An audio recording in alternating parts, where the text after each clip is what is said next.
start with the first age, and I'll read the brief description, and there are some main articles which we will also read about. So, let's start with the event number 1. Current cycle of the universe begins.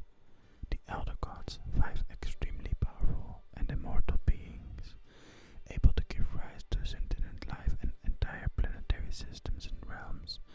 They hatch from Runescape elder halls and destroy the universe except for Runescape itself, beginning the Great Revision. The dragonkin, a race of reptile-like creatures, survived the Great Revision by hiding in the abyss. One of the elder gods, Ma, is deemed stillborn, although she later emerges from her egg as well, using materials that would later become sacred clay. The other 4 begin crafting worlds to provide themselves with sufficient anima. To achieve this, Jas and another few created 12 powerful artifacts to save as conduits for their immense power and more finely shape their creations.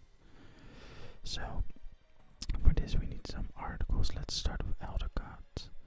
The Elder Gods, also known as the Creators, are legendary and divine entities responsible for creating the planets and life in the universe. They occupy the highest tier of godhood. There are 5 of form: Jas, Ful, Wen, Big, and Ma. Jas is the oldest, while Ma is the youngest. According to Zaros, there is also a 6th, which he describes as not being of form, but rather something else. Jas is the creator of most elder artifacts, except for the Elder Galen and possibly others, which she did using the catalyst, more commonly known as the Stone of Jas. They used elder artifacts to better shape creations in their quest to create a perfect world, which was fulfilled with the making of Gamingasmr, their final creation. Afterward, the elder gods seemingly vanished, abandoning the artifacts across Gamingasmr. In actuality, they still reside on Gamingasmr and rest beneath the locations where the Elder Chronicles are found, next to the mouthpieces. Jas is under the Caridian Desert, Ful is under Karamja volcano, Big is under Antrana, and Wen is under the Ice Mountain, and White Wolf Mountain. An empty, filthed mouthpiece chamber is found beneath Lumbridge. Asanadra dismisses the possibility that this chamber is for Ma and speculates it is for something else, which he chooses not to reveal. Critics appeared frequently to us back in those days. It seemed that he had not created this world and spoke of elder gods that existed in a time before he could remember of. This he said little. Laura during the meeting history. While the elder gods were known to early human settlers of Gamingasmr, little knowledge of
says that the elder gods had always been numbered 5, and that this cycle was the first where they encountered their own mortality. Mass absence caused Jas to create the catalyst along with the other artifacts in order to duplicate mass power. So here we see a picture of Zaros' step-by-step armadillo, a dragonkin, and TokHaar. Okay. So here is a page about the Elder artifacts, also known as the Elder 12. These are a class of immensely powerful and divine artifacts created by the Elder Gods, who use them as conduits for the power to carefully craft and perfect detail in their creations. Most artifacts were created by Jas, the most powerful Elder God aligned to time, using her stone. The Elder artifacts can be destroyed and have been destroyed in the past by the Elder Gods, who destroyed the previous versions of the artifacts that did not meet them with their approval.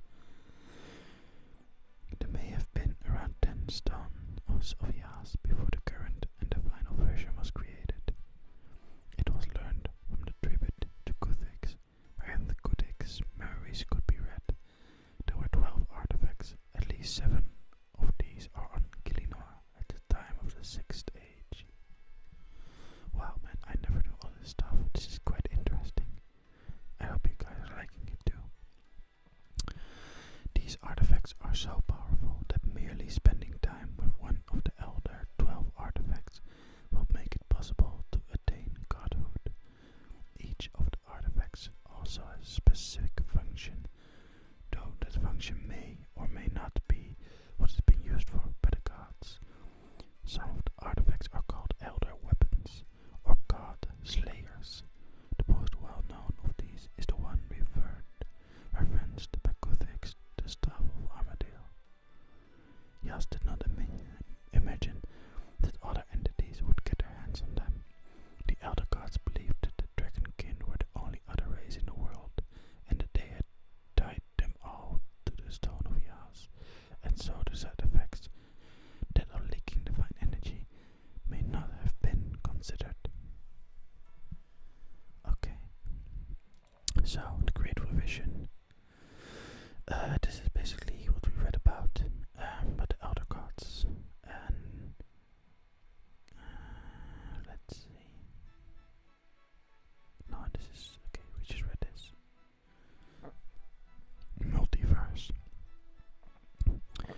The multiverse is the greater collection of planes that together encompass everything that physically exists.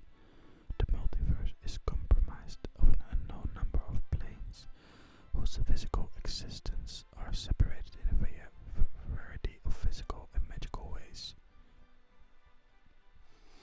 In theory, the whole of the multiverse is filled with the void, a lack of existence that to an inhabitant would appear to be nothing but an infinite field of white emptiness. White emptiness. The isolated universes within this void contain far more complex physical laws than the void itself, including space, time, matter, and energy.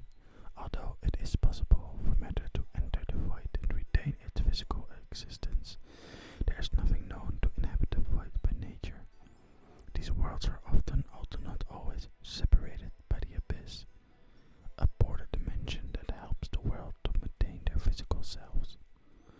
The world of Gamingasmr, in which the majority of Runescape's actions take place, is but one of the planes within the multiverse, and players are able to visit a number of other worlds outside Gamingasmr, but it is impossible for them to leave the multiverse by its very definition. The only two in-game occurrences of the term multiverse is seen when players speak to star sprites, cross-dimensional travelers who take on a different physical shape when they enter Gamingasmr, and in the Thanas message, which is found on the island of Sun on the plane of Kethsi. Okay.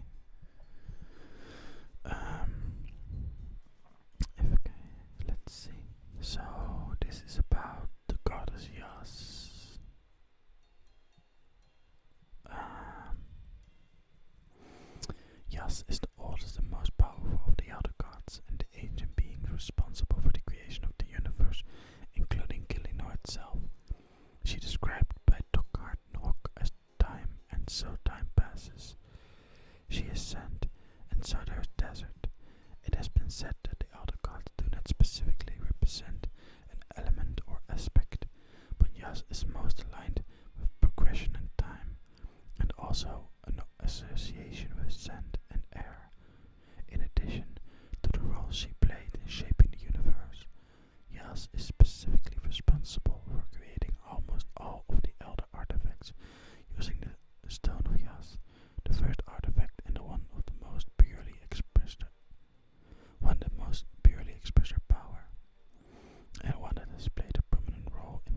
Multiverse history.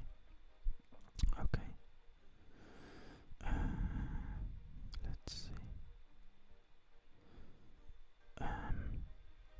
Did this all? Basically, we all read this, and this is.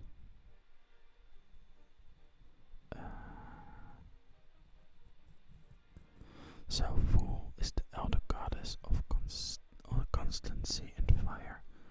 She is the creator of the Elder Kiln and the TokHaar race, and beforehand the translation of the book written by a member of that race, nothing was known about Ful.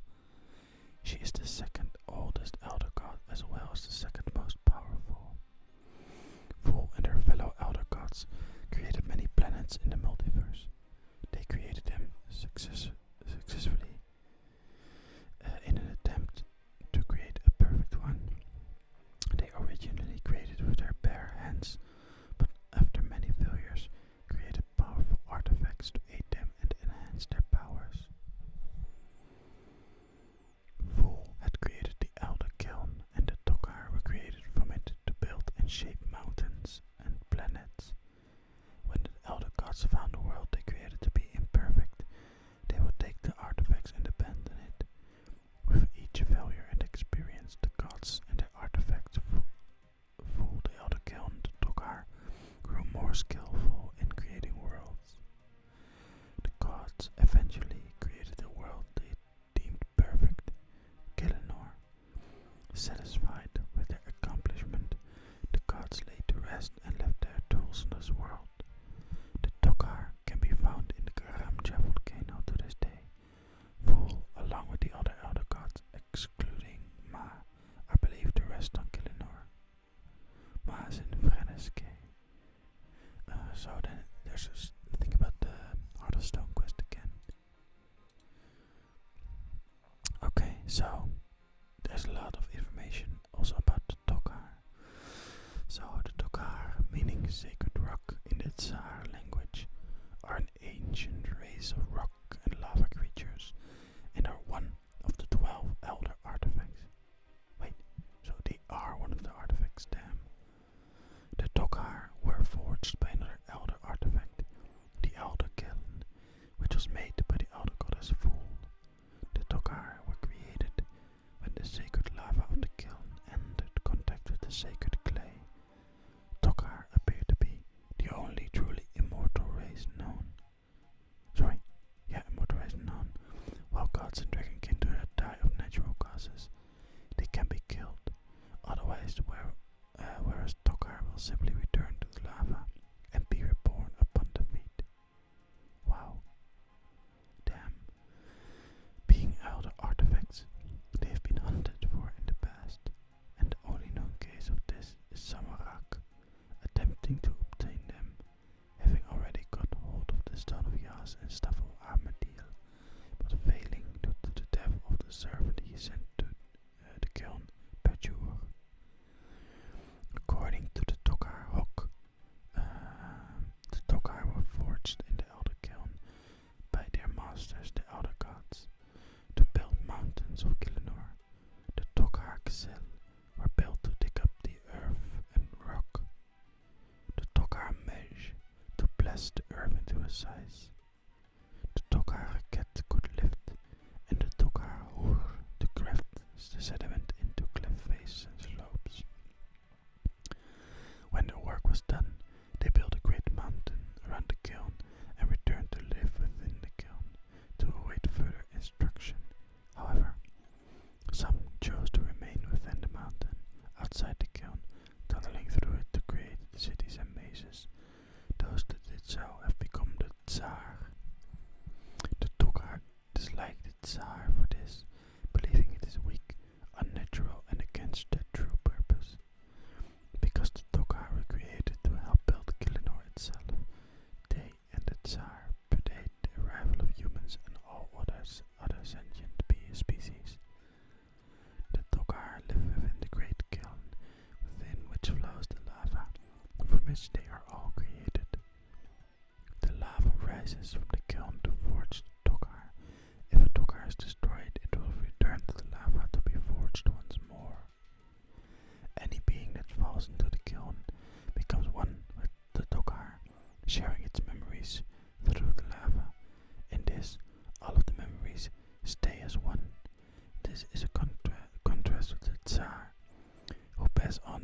raise through eggs and become TokHaar when they die, sometimes failing to pass on their memories. Like the TokHaar enjoy combat, spending a great deal of time practicing it. It is for this reason that the player may compete in the fight kiln. Okay, wow. There's so much cool information. So, this is a page about the dragonkin, which also play a role. I can close this one. Let's see what the next one will be. Oops. Let's see.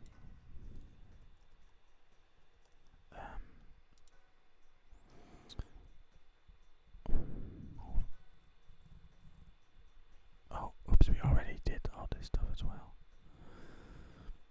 Okay, oopsie. Anyway, the dragonkin are a race of powerful and intelligent dragon-like creatures that originated from the previous cycle of the universe. Zaros suspects their home planet was destroyed shortly after the elder gods left Runescape. A few survived the revision of the universe by hiding in the abyss. The surviving dragonkin sought out Jas for mercy of retribution, only to end up being bound to her catalyst. The dragonkin were powerful and malevolent creatures that spread destruction wherever they went. However, heroes such as Robert the Strong eventually drove them back to the stronghold, where they currently plot their return, ending the dragonkin conflicts of the Fourth Age. Nevertheless, there are currently about a dozen active dragonkin. 3 of them are protecting the Stone of Jas, with another being known to reside on Fossil Island. In battle, the dragonkin have been seen to use melee, magic and exceptionally powerful dragon breath. At some point, they were enslaved by Jas and given the task of regarding the Stone of Jas, as referenced by the post-quest while Gothic Sleep's journal. The Balance Elemental, one of the primary guardians of the stone, was killed while Gothic sleeps. In post back from the Edge, issue 10, the King Black Dragon said, "Balance must have a counterbalance." Less he forgot. Mavoya believes that the dragonkin are creatures brought here by the gods to support them during the Cold Wars. As revealed in the ritual of Masharat, the dragonkin not only guard the stone, but also derive their power from it. When the Stone of Jas is touched by a false user, anyone besides Jas, the dragonkin feel pain and eventually become enraged, causing them to seek out and destroy the individuals that used it. As Lucian and the Cassians learned to their sorrow,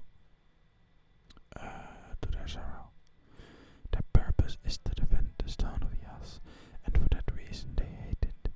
However, they can't act without it, and for that reason they love it. The power given to them is what makes them strong. They are nothing without it, and furthermore, the dragonkin get more powerful each time the stone is abused by false users.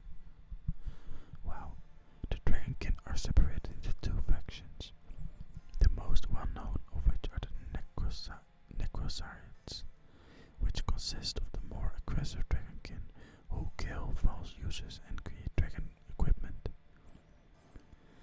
However, the other more obscure faction is known as the Dactyl, who wish to rid themselves of the pain of the false user.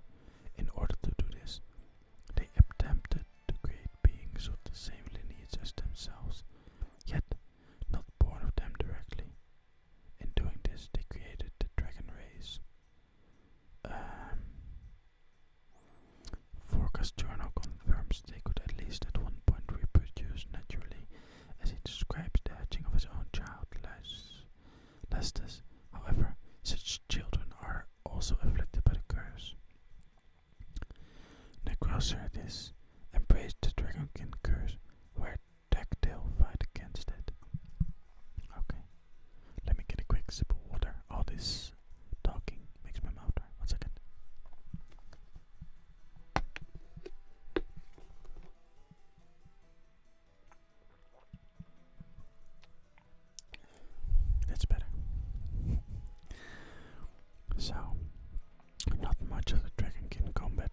been seen, but what has been witnessed is evidence of tremendous power. During a battle against Robert, a dragonkin used powerful magic, almost killing him after having defeated his loyal sidekick Odysseus. However, Robert managed to retaliate and slay the dragonkin. The sole reason the player survived an attack from Zaros was that the dragonkin was somewhat wounded at the time. Strissath, Zaros, and Sitav, three dragonkin active in the modern times, have been shown to be even more powerful after the primary guardian of the stone was defeated. Jas's curse released the three from their prison. Lucien, an evil Majorat with aspirations to become a god, stole the stone and abused it, and this angered the three kin. They released some of their rage by burning parts of Mos the Harmless, a pirate town, but they still decided to destroy the false user. Lucien used the stone yet again after the 18th ritual. And the dragonkin arrived at the scene, immediately incinerating Idria in a display of power. They then demanded that Lucien give in, but he refused and attacked them. He easily knocked down two dragonkin, but Zaros snuck up from behind, first hitting, then impaling Lucien with the staff of Armadale, killing him. Later they were seen completely ravaging Edgeville with the dragon fire, which is considerably more potent than regular dragon fire. Humans are turned to ash upon contact with it. Players are also shown a vision of the dragonkin decimating Draenor village after the completion of the ritual of Majorat. The three are still planning to wreak havoc in RuneScape 3, the story so far. A video uploaded on the RuneScape YouTube channel. Okay. The dragonkin were created with the ability to travel through planes without the aid of forces such as the fairy rings.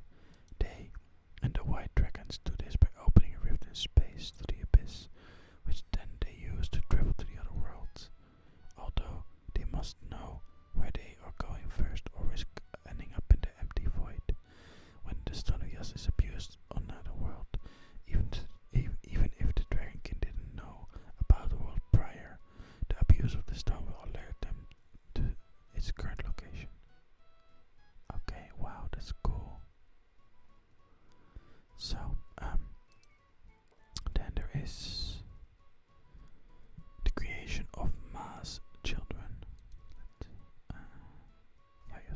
It's okay. Ma emerges from her egg, but is purely instinctual without any memory of her knowledge.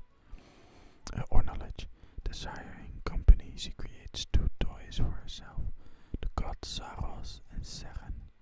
The former soon leaves her to explore other worlds, such as Infernus and Vampirium, while Seren remains with her creator out of empathy. Ma falls into a depression with the loss of Zaros and sleeps continually. In her sleep, Ma begins creating other races that begin to divide themselves into tribes. Seren teaches these dreams of Ma the ritual of rejuvenation to slowly sap their power to sate Ma during her sleep. Ma's dreams become nightmares and new creatures manifest, falling into a coma, only awakening into semi-consciousness to flail about and scream. Seren teaches the children the ritual of enervation to take away Ma's power, forcing her back to sleep and allowing them to breathe. After this, Seren leaves Runescape and discovers a beautiful new world that she decides to settle on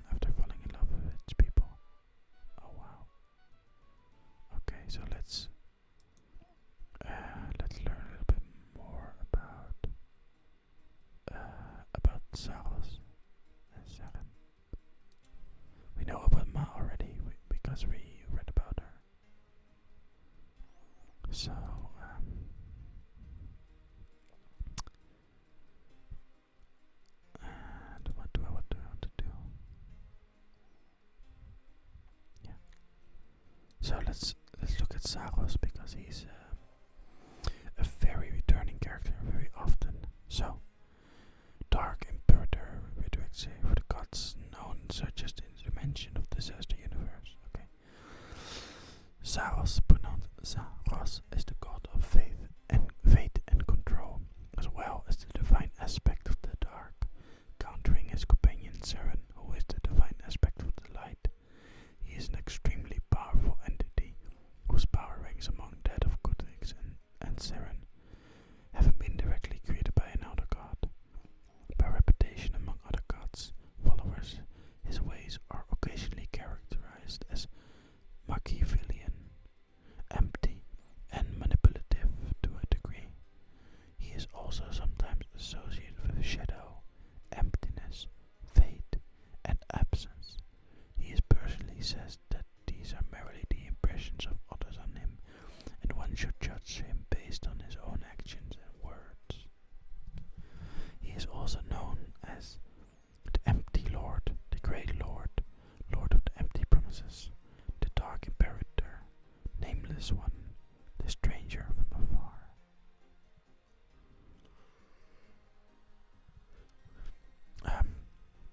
So, unlike the young gods, Zaros was never immortal.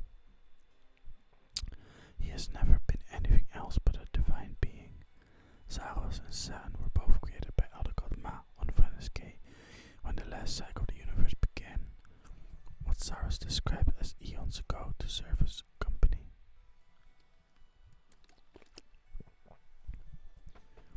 They were tied to each other in ways neither could control.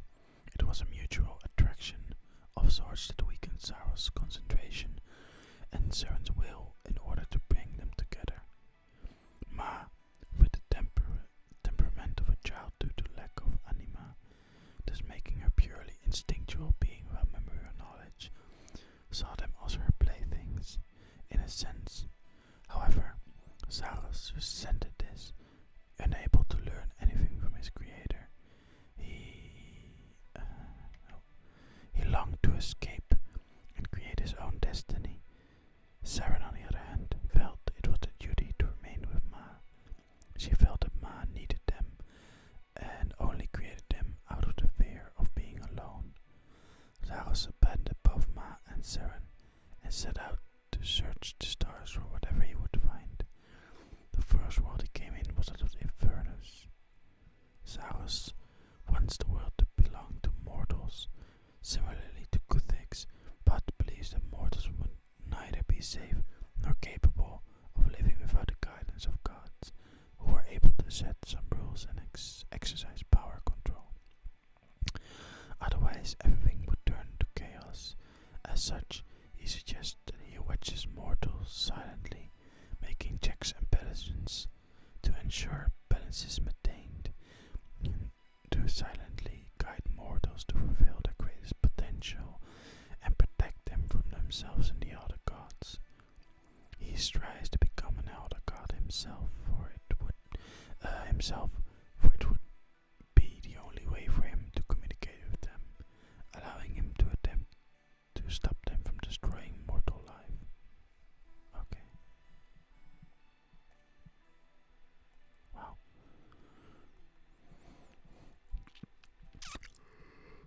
Sorry, it is very late.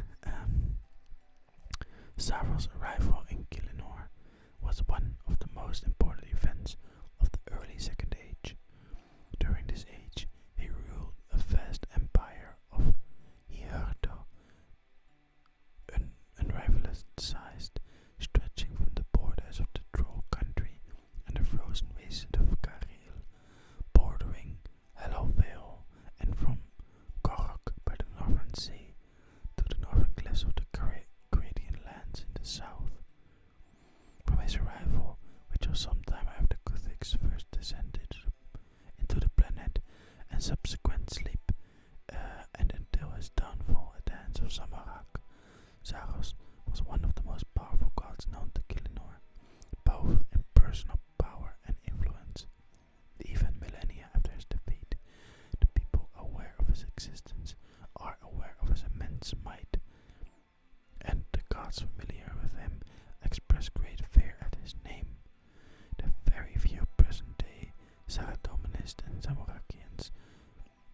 possess knowledge of Zaros consider him an adversary. For instance, the legendary adventurer Dionysius becomes furious upon hearing his name.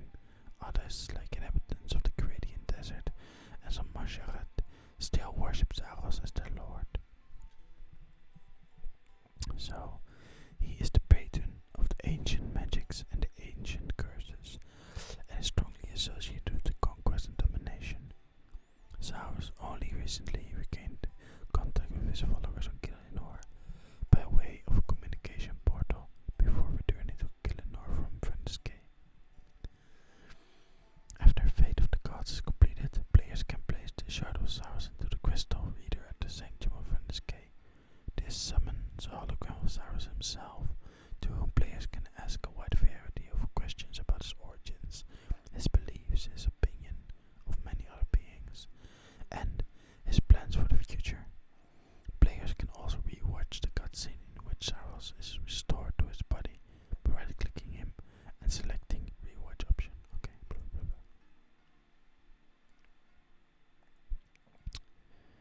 blah. Okay, so he's quite important god. I wanna skip over this, but I wanna know his moral alignment. It is my belief that everything that acquires life, both good and bad, should be used to forge oneself to better oneself. Where Guthics sought balance in the world, I seek balance in oneself. Okay. Well, that's pretty cool. We can always read up more about him, but I wanna first. So Seren is his counterpart, and is the Queen of Harmony. Seren is crystalline goddess of the. I think this is elves. Let's see. Okay. What's the difference?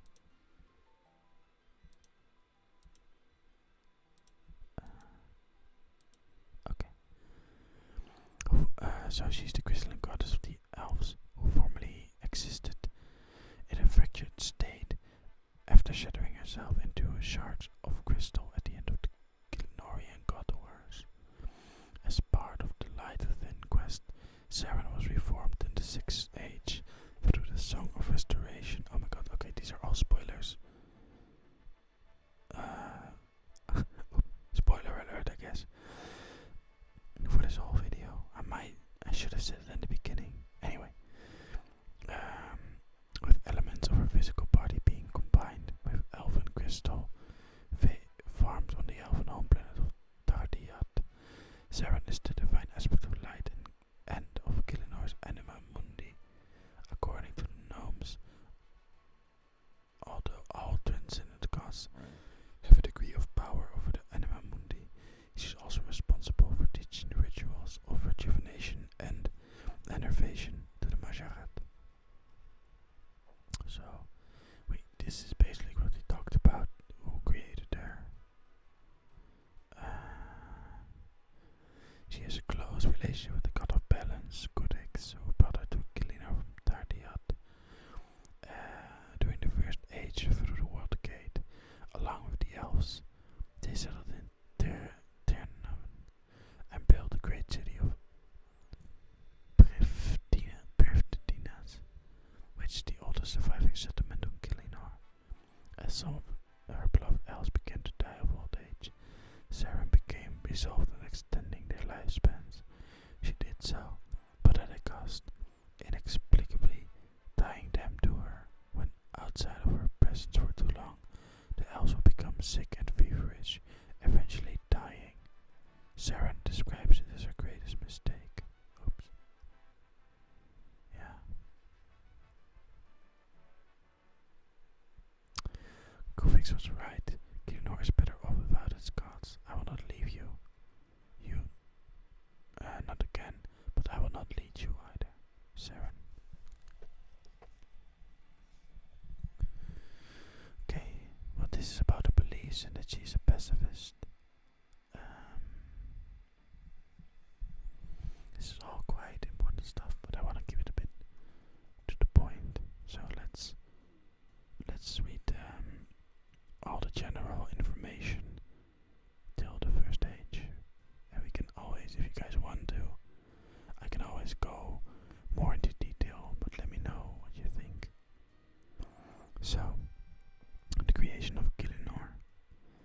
Jas, Ful, Wen, and Big create a planet called Gamingasmr, along with a moon called Zaros. It is the perfect creation they had been wanting to make, and such as they see the work as complete. After conveying orders to the TokHaar to shape it, the elder gods in the TokHaar's words lied down upon their perfect world and spoke no more, leaving their fate ambiguous. The elder artifacts, some of which are on Gamingasmr, remain scattered around the multiverse. The anima mundi is collaterally created, the very force of Gamingasmr that contains the divine energy from which all plant life emerged. So the first mortals ascend to godhood. Using the scattered elder artifacts, various mortals attained godhood themselves, though their power would have never come to match the elder gods. For instance, Seren, a human from Terragard, becomes a god with the use of the crown Archival. Gamingasmr remains undiscovered. Seren enchants the elves. Seren falls in love with the elves, teaching them how to chant crystal. After an elf mystic dies of old age, Seren is devastated. She set out trying to extend their lifespan and succeeded, yet in doing so, she inexplicably tied them to her, leaving them to go ill in her absence, and eventually leading them to the death if away from her too long. Prolonged periods without Seren forced the elves to do anything in their power to return to her. Oh wow, yeah. God wars erupt on Naragun. In the realm of the Naragi, a peaceful race of craftsmen and farmers, war breaks out when Seren arrives and destroys the city of Asgaroth, after they refuse to worship him. However, his crown attracts a mindless boar-like goddess, whom the Naragi dub Tuska, who proceeds to attack Seren, killing many Naragi in the crossfire. Feeling remorse for his actions, Seren attempts to defend the realm from Tuska, but is eventually forced to leave after the other gods arrive. Soon, a god named Skargaroth, in possession of a sword created by the other gods, arrives and begins to fight Tuska. The war all but annihilates the Naragi race and leads to the total destruction of their society and realm. Jeez, that's awful. Guthix attains godhood. Towards the end of the Naragi God Wars, Skargaroth accidentally crushes the house of one of the last Naragi, named Guthix, killing the late Ladder's daughter Agi. In anger, Guthix takes Skargaroth's sword and blinds Tuska with it, causing her to flee the dimension. He then stops Skargaroth and the pack, killing the god while becoming one himself. Seeking his dead friends and